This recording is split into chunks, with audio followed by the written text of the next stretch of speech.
Hi everyone. Today I want to talk about suicide prevention and really understanding what are some possible warning signs and then what do you do if you're really worried for someone.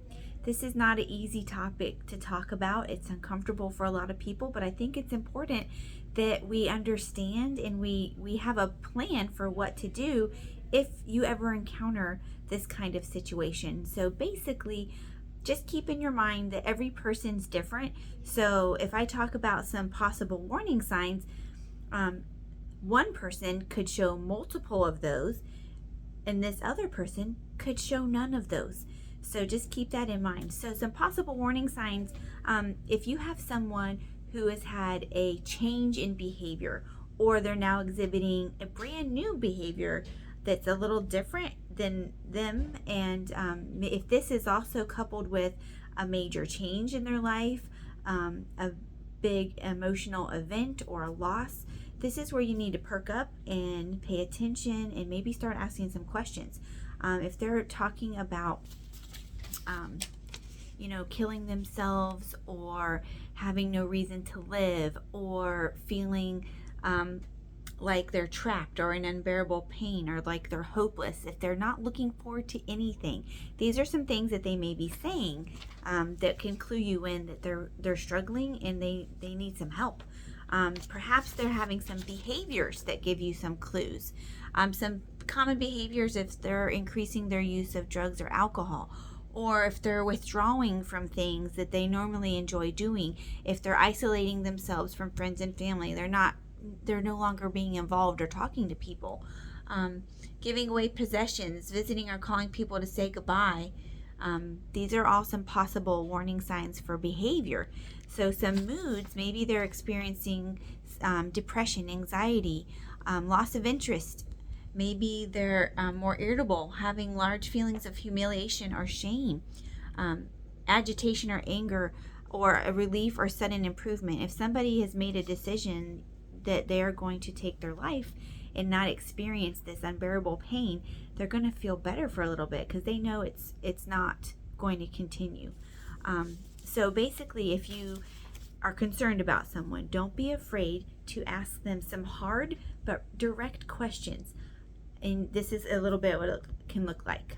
Be very non-judgmental and stay calm and say, have you had thoughts of, wanting to kill yourself or not wanting to be alive anymore? And you have kind of two paths. If they're having these thoughts, then you ask another question. Have you thought about how you would do this?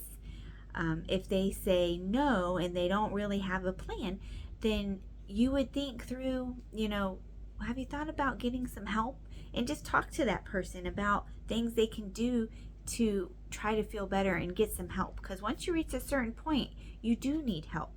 So if the other direction is yes, they have a plan of ways they have ideas of how they would do this, then you would ask more and say, have you planned out when you would do this? Have you gathered things that you need? And if they have a solid plan, that is a clear sign that this person is in crisis and there is an imminent danger that they could hurt themselves. If that's the case, then you need to take some action. You don't ever leave that person alone. You stay calm and show compassion and love, and then you call for help. You can call 988, which is the National Suicide and Crisis Lifeline. You can, if that person is understanding they need help and they want help, you can voluntarily drive them to a crisis facility where they can assess them and get some immediate help. Or if you're concerned that they're not going to want to go with you and they have a plan, you can call 911 and law enforcement can come and assess. And if they feel a Baker Act is needed, then they would take that person either voluntarily or involuntarily to a crisis facility to be monitored and get some help.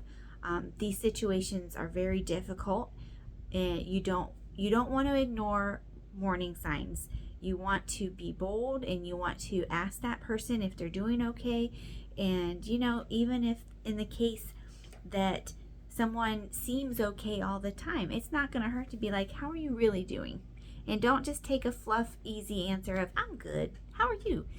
Like, really check on each other. Communication is good. Life can be really challenging and hard. Let's try to connect and be there for each other. And don't be afraid to have difficult conversations, because it could really save someone or seriously help someone. So, love you all. Take care. Thanks for listening. Bye.